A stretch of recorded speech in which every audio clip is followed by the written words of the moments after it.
Bonjour, dans ce tutoriel je vous propose de vous montrer comment on installe et on utilise XNView, qui est un logiciel de traitement d'image gratuit, très simple. Donc vous pouvez utiliser n'importe lequel, mais ça, voilà, comme ça, ça vous évite de choisir. Et puis je vous montre rapidement comment on l'installe et comment on l'utilise. Donc on trouve assez facilement si on tape XNView sur Google. Voilà, en général c'est le premier qui sort, xnview.com.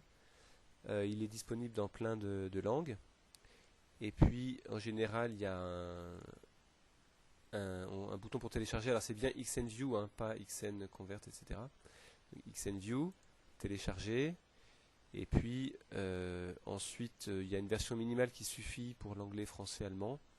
On peut prendre ça. Sinon, on peut prendre ça. Et puis, on se laisse guider. Voilà, bon, je vous laisse, à partir de là, suivre les instructions d'installation comme n'importe quel logiciel. Ça marche sur Mac et sur PC. Et puis, une fois qu'on a installé XNView, après, quand on est dans notre Explorer, en fait, on peut simplement, sur une image, faire ouvrir avec XNView.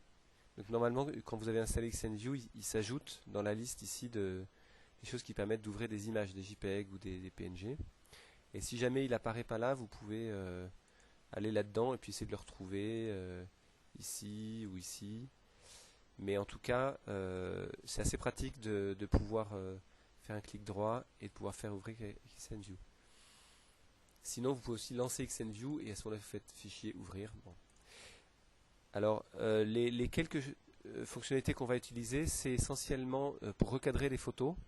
Après, on peut faire beaucoup plus de choses, mais c'est ça qu'on va avoir besoin pour, en particulier, je vous parle de ça parce que c'est pour faire des bandeaux et des vignettes avec des formats définis. Donc par exemple, je peux sélectionner avec ma souris, clic droit, clic gauche normal, je sélectionne comme ça, et si je fais clic droit pardon, retailler, retailler ça veut dire que ça va garder que ce que j'ai sélectionné. Vous voyez, CTRL Z, j'annule. Et puis on va aussi pouvoir redimensionner la taille de l'image. C'est que ça, c'est une photo qui fait 1600 par 1095.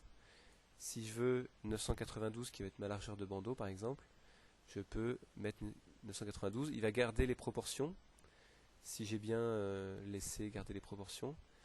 Et donc, je confirme. Donc là, on a l'impression que ça n'a pas changé, mais en fait, mon image, elle fait plus la même taille qu'avant. Elle fait 992 de large. Et ce qui fait que je vais pouvoir ici faire un bandeau de 992. Alors vous voyez ici, on voit la taille de la sélection 992 par 280. Donc après, je vais pouvoir, si je veux un bandeau de 992 par 225, je monte jusqu'à ce que j'arrive à 225. Vous voyez ici, 992 par 225. Donc là, j'ai, et après, je peux le bouger. Voilà. Et donc, si je fais maintenant clic droit, retailler, j'ai un bandeau de 992 par 225. Ok. Alors, CTRL Z, je recommence. Ce qu'il faut comprendre, c'est que si votre photo au départ, elle fait, vous voyez, elle fait 1640, c'est sûr que je peux essayer de prendre ici un 992 par 225, comme ça, mais ça va pas correspondre à ce que je veux. Donc, c'est une bonne technique, peut-être c'est de faire une première approximation, c'est-à-dire si vous voulez ce groupe-là à peu près, vous faites une première sélection comme ça, dites mon bandeau, je veux que ce soit à peu près ça, parce que vous avez à peu près en tête les proportions de ce que c'est qu'un bandeau. Vous faites ça, vous faites retailler, et une fois qu'on a ça, cette image-là, elle fait 1372 par 362. Donc à ce moment-là, on peut, maintenant qu'on a fait à peu près notre sélection, la redimensionner. Donc je vais aller dans la image redimensionnée. Donc là, je le mets en 992. Donc maintenant, j'ai un bandeau qui fait 992. Et du coup, j'ai plus qu'à trouver mon 225 ici. Et à bouger comme ça. Et à faire retailler. Voilà. Donc là j'ai un beau bandeau que je pourrais mettre sur mon site. Alors maintenant si je veux faire une vignette, bah, c'est pareil. Je vais... Alors par exemple je peux zoomer avec la souris ou avec un contrôle non, juste la roulette de la souris, c'est un zoom quelque part là-haut. Donc si par exemple je me dis ben, je vais faire une vignette ou carrément un peu dans la foule là comme ça. Ça va être ma vignette. Alors la vignette c'est 250 par 130 si je me trompe pas. Donc je me dis c'est à peu près cette taille là. Je fais ça, clic droit, retailler. Ensuite image redimensionnée, 250. Vous voyez, il m'a pas fait du 250 par 130, c'est approximatif. Il m'a fait du 250 par 153. Après je peux rezoomer éventuellement. Et là je vais faire mon 250 par 130. Voilà. Donc là j'ai une vignette.